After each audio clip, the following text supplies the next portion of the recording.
কয়দিন ধরে এক নাগাড়ে এইভাবেই বৃষ্টি হচ্ছে। এদিকে ঘরে দুটো চালও নেই যে সেদ্ধ করে খাবো। এমন ভাবে চলতে থাকলে তো বন্যা হয়ে যাবে। কি হয়েছে গিন্নি, কি এত বিড়বিড় করছো? যেভাবে বৃষ্টি শুরু হয়েছে, এমন হলে তুমি মাছ ধরতে বেরোবে কি করে গো? আর মাছ না ধরা হলে সংসার চলবে কি করে? ঘরে যে কিচ্ছুটি নেই। আরে আমিও তো সেটাই ভাবছি গিন্নি, এভাবে বর্ষা বাদলা চলতে থাকলে তো না খেয়ে মরতে হবে আমাদের সবাইকে। কাল বিল থেকে দুটো কলমি লতা তুলে এনেছিলাম। কাল কিছুটা রান্না করেছি আর আজকের জন্য রেখেছি, কিন্তু ঘরে যে কোনো চাল নেই যে রান্না করব। আশেপাশে দুই এক বাড়িতে গিয়ে একটু খোঁজ নিয়ে দেখো। আজকে আকাশটা মেঘলা হয়ে আছে, কিন্তু বৃষ্টি শুরু হয়নি এখনো। এর মধ্যে নদীতে গিয়ে জাল ফেলে দেখি মাছ পাওয়া যায় কিনা। আশেপাশে আর কার বাড়িতে যাব? সবারই তো একই অবস্থা। বৃষ্টির চোটে কেউ তো এই কয়দিন ঘর থেকে বের হতে পারেনি। তাহলে তুমি দুটো গমের আটার রুটি বানাও গিন্নি। আজকের রাতটা না হয় আমরা আটার রুটি আর কলমি ডাঁটা সেদ্ধকেই থাকবো। সে না হয় করলাম, কিন্তু যেভাবে বৃষ্টি শুরু হয়েছে, বানের জল ভেসে আসা শুরু হলে তো বন্যা হয়ে যাবে গো। তখনকার জন্যে ঘরে তো কিছু শুকনো খাবার মজুত রাখতে হবে। সেটাও তো আমিও বুঝতে পারছি। এভাবে চলতে থাকলে তো বন্যা হয়ে গেলে না খেয়ে মরবে। আমাকে আমার জালটা এনে দাও তো দেখি। আকাশ ভালো থাকতে থাকতে মাছ ধরতে বেরিয়ে পড়ি। ঘরে শুকনো মুড়ি আছে, দুটো চিবিয়ে যাও, না হলে পরে আবার খিদে লাগবে। না না, এখন আর কিছু খাবো না। দেখি কয়টা মাছ পেলে বাজারে নিয়ে বিক্রি করব। ওই টাকায় চাল আর কিছু সবজি নিয়ে আসা যায় কিনা দেখি। রান্নাঘরে দেখো, একটা ব্যাগের ভিতরে জাল রাখা আছে, সেখান থেকে জাল আর মাছ রাখার পাত্রটা নিয়ে যাও। ঠিক আছে, আমি তবে বের হলাম গিন্নি। সাবধানে যেও।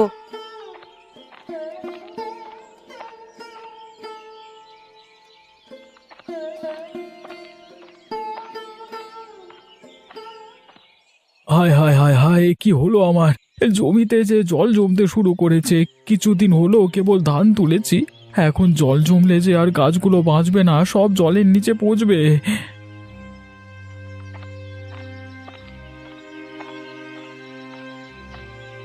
কিরে গোপাল, কি হয়েছে তোর? এভাবে আহাজারি করছিস কেন?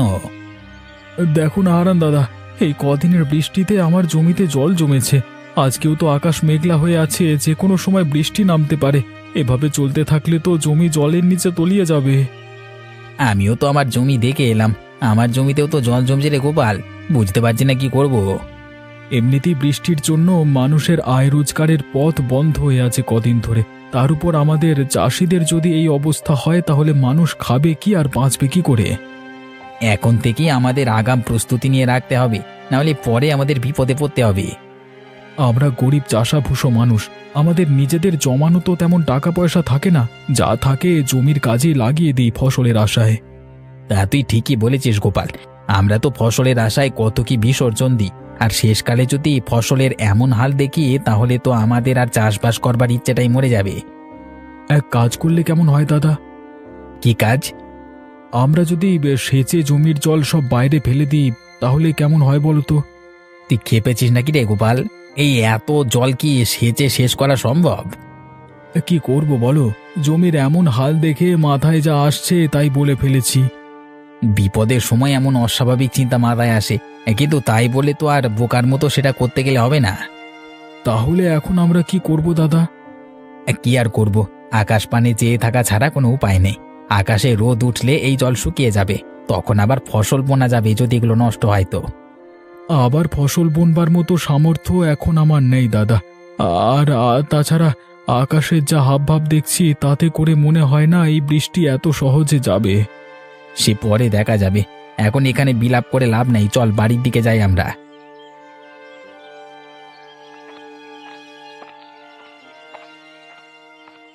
সুযোগ পেলেই হলো, এই মেয়ে কাদামাটি নিয়ে খেলতে বসে যাবে। জামা কাপড় ময়লা হলে আজ তোর কপালে দুঃখ আছে ননি, এই আমি বলে দিলাম। আমার একটু খেলাধুলো তোমার সহ্য কেন হয় না বলো তো মা? তোর খেলাধুলো আমার সহ্য হবে কি করে? খেলা করতে গেলেই তো জামা কাপড়ে কাদামাটি মাখিয়ে আসিস। এই বৃষ্টি বাদলার দিনে আমি জামা কাপড় শুকাতে দেবো কোথায়?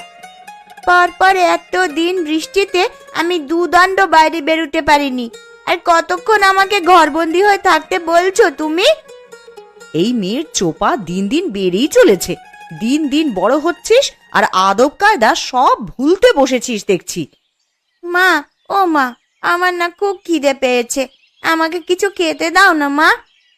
একটু আগেই না গুড়মুড়ি খেয়ে খেলতে বসলি, এখনই তোর খিদে পেয়ে গেল? অভাবের স্বভাব নষ্ট, কথাটা তো সত্যিই দেখছি। পেটের খিদে কি আর অভাব মানে বলো? আমার যে একটু বাদে বাদেই খিদে পায় মা। গুড় মুড়ি যা ছিল সব তো খেয়ে সাবার করেছিস একাই, এখন তোকে আর কি খেতে দিই বলতো? ঘরে কিচ্ছুটি রাখার উপায় নেই তোর জন্যে। খাবার দেখলেই কখন খেয়ে শেষ করবি সেই চিন্তা তোর। এখন আমার খুব খিদে পেয়েছে, আমায় কি খেতে দেবে দাও। রান্নাঘরে পান্তা ভাত রাখা আছে তোর বাবার জন্য, সেখান থেকে কিছু ভাত নিয়ে খা, আর বাকিটুকু তোর বাবার জন্য রেখে দে। পান্তা ভাত কি দিয়ে খাবো মা? তরকারি কি কিছু আছে? না, পেঁয়াজ আর লঙ্কা দিয়ে ডোলে খা, দুপুরে কচু ঘন্ট করে দেবো খন। শুধু পেঁয়াজ আর লঙ্কা দিয়ে কি ভাত খাওয়া যায় নাকি? তুমি আমাকে অন্য কিছু বানিয়ে দাও না মা। ঘরে আর কিচ্ছু নেই রে মা, এখন পান্তা ভাত খা, একটু বাদেই তো আবার দুপুরের রান্না বসাবো। রান্না হয়ে গেলে তখন আবার গরম গরম ভাত খাস। ঠিক আছে মা, তাই দাও তবে আমাকে। তুই রান্নাঘরে গিয়ে নিজে নিয়ে খা না, আমি দেখি কচুগুলো কেটে ফেলি। আর সাবধানে যাস, উঠানে আবার পা পিছলে পড়লে কিন্তু ব্যথা পাবি।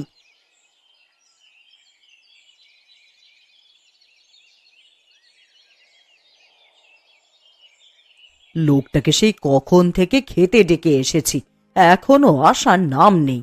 আর এদিকে যে খাবারগুলো সব ঠান্ডা হয়ে যাচ্ছে। কই গো, সকালের খাবার খাওয়া লাগবে না নাকি তোমার? একটু খাজনার কাগজপত্র নিয়ে বসেছিলাম গিন্নি, ভেবেছিলাম হাতের কাজটা শেষ করে তবে খাবো। তা তোমার জ্বালায় কি আর হলো?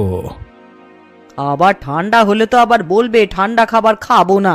তোমাকে নিয়ে আমার হয়েছে যত জ্বালা।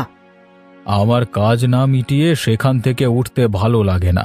আরে জানোই তো টাকা পয়সার হিসাব কিতাব। হয়েছে, খাবারের সময় খাওয়া আর কাজের সময় কাজ। এত টাকা টাকা করছো, মরে গেলে এই টাকা খাবে কে শুনি? আমার টাকা আমি খেয়েই মরবো, কাউকে আমার টাকার ভাগ দেব না আমি। হয়েছে বাপু, হয়েছে। তোমার ওই কালোবাজারি টাকা নেওয়ার ইচ্ছে আমার নেই। দুবেলা দুমুঠো ভাত খাই, সেটাই আমার হজম হতে চায় না। আরে মনে রেখো, এই কালো টাকা দিয়ে কিন্তু সব আরাম আয়েশের জীবন পেয়েছো গিন্নি। গাঁয়ের মানুষদের রক্তচোষা টাকাতে আমার আরাম আয়েশ ভালো লাগে না। তুমি ভালো করেই জানো যে আমি বিলাসিতা পছন্দ করি না। আর হতভাগাদের থেকে মেরে আনা টাকা তো আমাকে আয়েশ দিতে পারে না। খেতে এসে তোমার নীতি কথা শুনি তো পেট ভরে যায় গিন্নি। এতই যখন মায়া হয় তখন যাও না, একটা ধর্মশালা খুলে বসো। সেটা পারলে তো ভালোই হতো। জীবনে তোমার সাথে থেকে যে পাপ কামিয়েছি তার বদলে কিছুটা পুণ্য যদি পেতাম। আমায় কি খেতে দেবে না নাকি নাকি এভাবে খোঁচা মেরে কথা শোনাতে থাকবে? তাহলে আমাকে ডাকবার কি দরকার ছিল শুনি? দিচ্ছি, খাবার খেতেই তো ডেকে এনেছি, তা তুমি তো শুরু করলে।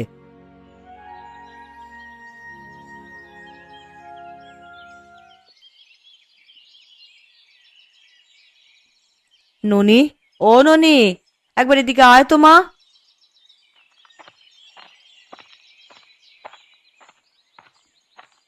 কি হয়েছে মা, আমায় ডাকছো কেন? কচুর ডাঁটার ঘন্ট করব, কিন্তু এখন লবণ জলে ভিজিয়ে দেখি কচুগুলো কমে গেছে অনেকটাই। এইটুকুতে সবার তো খাওয়া হবে না রে।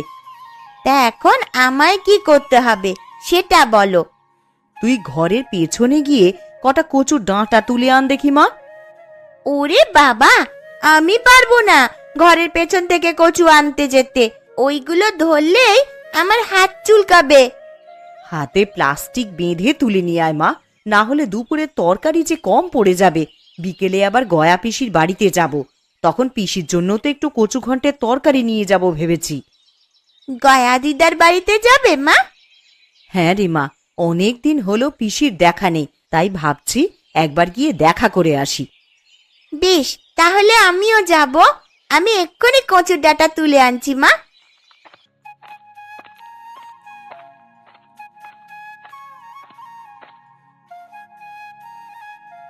জয়াদি, ও জয়াদি, রান্না বসিয়ে দিয়েছো দেখছি। আমার তো এখনো কিচ্ছু করা হলো না গো। আরে কমলা যে, আয় বস এখানে। আমি এসেছি তোমার কাছে কিছু চাইতে। কি চাইতে এসেছিস কমলা? ঘরে রান্না করার মতন কিচ্ছুটি নেই দিদি। এখন কি রান্না করব ভেবে পাচ্ছি নে। কাল কটা কলমির ডাঁটা তুলে এনেছিলাম, তাই দিয়েই কালকের দিনটা কোনো রকমে চলেছে। আমার ঘরেও তেমন কিছু নেই রে কমলা। এই দেখ না, ননিকে ঘরের পেছনের জমি থেকে কটা কচুর ডাঁটা তুলে আনতে বলেছি। আমাকে আজকের চাল দেবে দিদি? আমি কাল আবার দিয়ে যাব তোমায়। ওমা, থাকলে কেন দেব না? ওইখানে চালের মটকা থেকে চাল নিয়ে যা তুই। উনি রাতে চাল নিয়ে এলেই আমি কাল সকালেই চাল ফিরিয়ে দিয়ে যাব তোমায়। সেসব নিয়ে তোকে ভাবতে হবে না। এখন চাল নিয়ে গিয়ে রান্না বসা যা, না হলে ঠাকুরপো বাড়ি এলে কি খেতে দিবি? ঠিক আছে দিদি।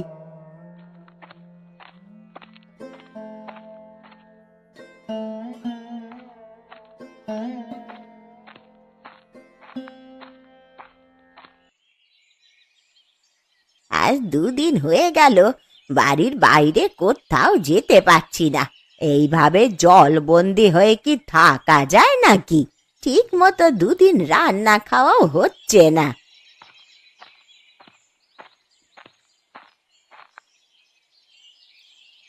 এ কি গো পিসি, তোমার বাড়িতে যে বানের জল উঠেছে, সারা উঠোন তো জলে ভরে গেছে গো। এই জন্যই বুঝি দিদার দেখা নেই আজ কদিন ধরে। ওরে তোরা আস্তে আস্তে আয় এদিকে, দেখে শুনে পা ফেলিস, আবার উঠানে পা পিছলে জলে পড়ে যাস নে তোরা। তা এইভাবে জলবন্দি হয়ে আছো, আমাদের একটা খবর দিলেও তো পারতে পিসি। খবর দেব কি করে লছুরি? দেখতে পাচ্ছিস নে জলে আমার উঠোন একেবারে ডুবে আছে। এই হাঁটু জলে নেমে আমি এখন তোদের খবর দিতে যাব? খবর না দিলে আমরা কিছুই জানতে পারবো না তো। এখন তোমার জন্যে কচু ঘন্ট নিয়ে এলাম বলেই না দেখতে পেলাম, না হলে তো আমরা জানতেও পারতাম না দিদা। তা তোরা আমায় কেমন ভালোবাসিস তা আমার জানা হয়ে গেছে।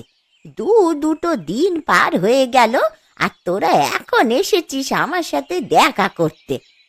কি করব পিসি, দেখলেই তো এই 2 দিন কেমন টানা বৃষ্টি হলো। আকাশের ভাব ভালো দেখছি না গো। সন্ধ্যায় খুব বৃষ্টি হবে বলে মনে হচ্ছে। আরো বৃষ্টি হলে তো এবার জল ঘরে উঠে যাবে দিদা, তখন তুমি থাকবে কোথায়? এই বুড়ির আর কে আছে যে দেখে রাখবে? বানের জলে ভেসেই না হয় চলে যাব কোথাও। ছি ছি পিসি, এসব কথা কখনো মুখেও আনবে না। আমরা সবাই আছি তোমার পাশে। আবহাওয়া বেশি ভালো দেখছি না, তুমি বরং আমাদের সাথে আমাদের বাড়িতে চলো পিসি। হ্যাঁ দিদা, আমাদের সাথে চলো। এই বিপদে তোমাকে একা রেখে যেতে পারবো না আমরা। তা বেশ, তোরা যখন এত করে বলছিস তবে তাই চল।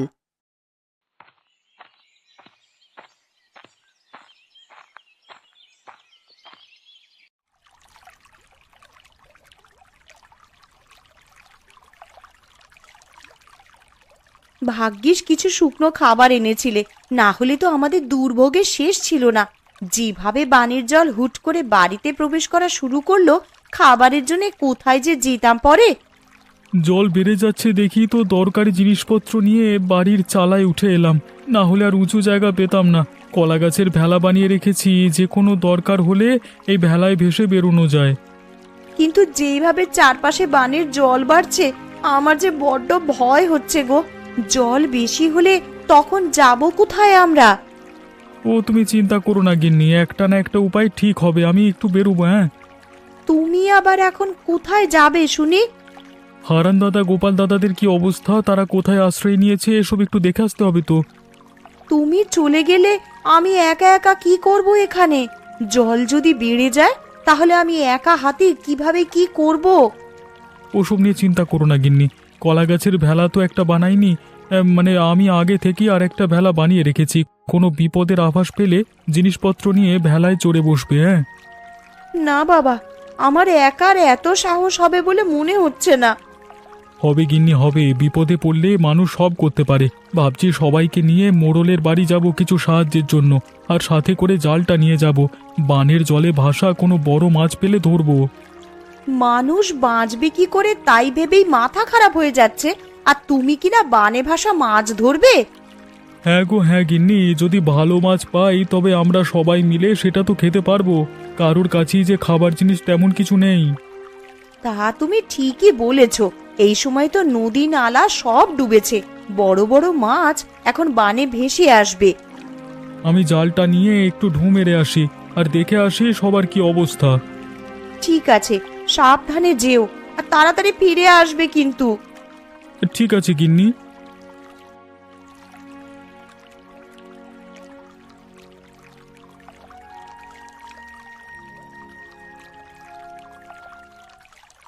একদিনের মধ্যেই কত জল উঠে গেছে।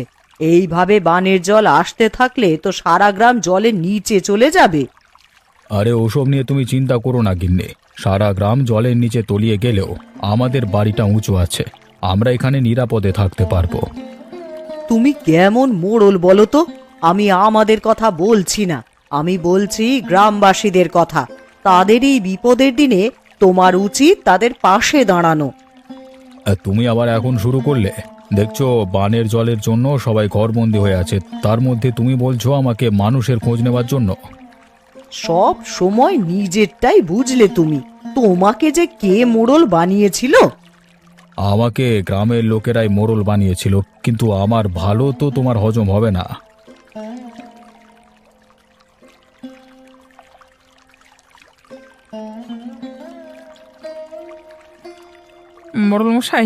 মোড়লমশাই বাড়িতে আছেন নাকি? একবার বাইরে আসুন তো, আমরা সবাই আপনার সাথে কিছু পরামর্শের জন্য এসেছি। আমি দোতলার ওপরে এখানে, গোপাল তোমরা ওপরে তাকাও। আপনি আমাদেরকে একটু সাহায্য করুন না বাবু, না হলে তো সবাই না খেয়ে মারা পড়বো। কি সাহায্য করবো আমি তোমাদের? আপনার কোষাগার থেকে যদি আমাদের কিছু চাল এবং আঠা দিয়ে সাহায্য করতেন, তবে সবাই পেটের খিদে নিবারণ করতে পারতাম। আমার কোষাগারে যা খাদ্যশস্য জমানো আছে সেগুলো তো আমার ব্যবহারের জন্য জমানো আছে, সেখান থেকে তোদের দিলে আমি চলবো কি করে? কিন্তু আমরা যে সবাই খুব দুর্দশার মধ্যে দিয়ে যাচ্ছি বাবু। আমার ঘরে চাল নেই, তরকারি নেই, শুকনো মুড়ি চিবিয়ে দিন কাটাচ্ছি। ওই ঢের ভালো তোদের জন্য, আমি সেভাবে কিছু দিতে পারবো না তোদের, নিজেরটা নিজেরাই জোগাড় করে নে। ঠিক আছে বাবু, আমরা তাহলে আসি এখন।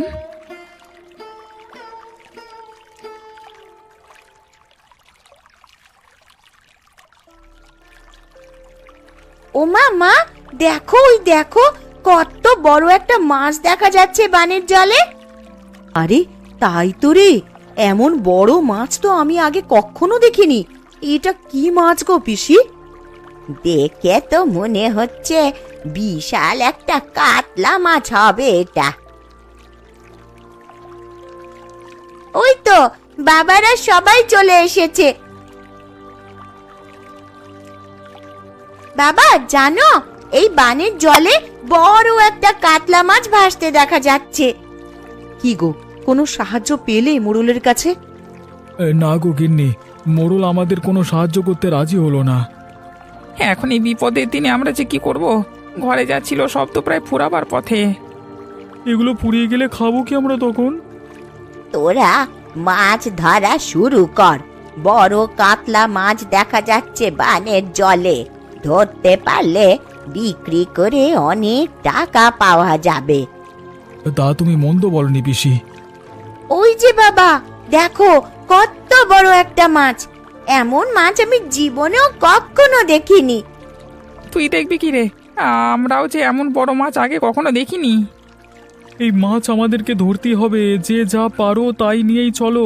আমরা মাছটা ধরবার চেষ্টা করি, আর আমার কাছে জাল আছে। তবে চলো মাছটার পিছু করি।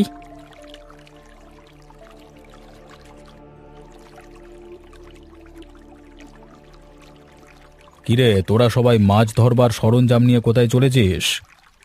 আগে মোড়লমশাই, বানের জলে এক বড় কাতলা মাছ ভেসে উঠেছে একটু পর পর, তাই আমরা সবাই সেটা ধরতে বেরিয়েছি। ওই তো মাছটা আবার ভেসে উঠেছে।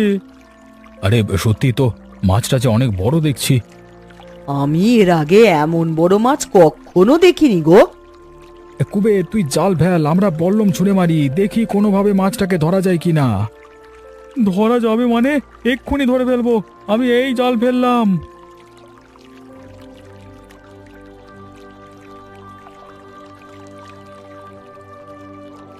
দাদা আমাকে সাহায্য করো তোমরা, একা হাতে আমি বড় মাছ তুলতে পারবো না, মাছটা জালে আটকা পড়ে লাফালাফি করছে। হ্যাঁ হ্যাঁ, আমরা সাহায্য করছি তোকে। মাছটা তো অনেক বড় রে কুবের, এটা নিয়ে শহরের মুখে হাটে বিক্রি করে আয়, অনেক দাম পাবি তাহলে। না না, এই মাছ আমি বিক্রি করব না বাবু, এই মাছে সবার অধিকার আছে, সবাই এই মাছ দেখেছে, আমি একা এটা করতে পারবো না, তাই আমি এটা ভাগ করে নেব সবার সাথে। মোড়ল মশাইকেও তার ভাগেরটা আমরা এখানে দিয়ে যাব।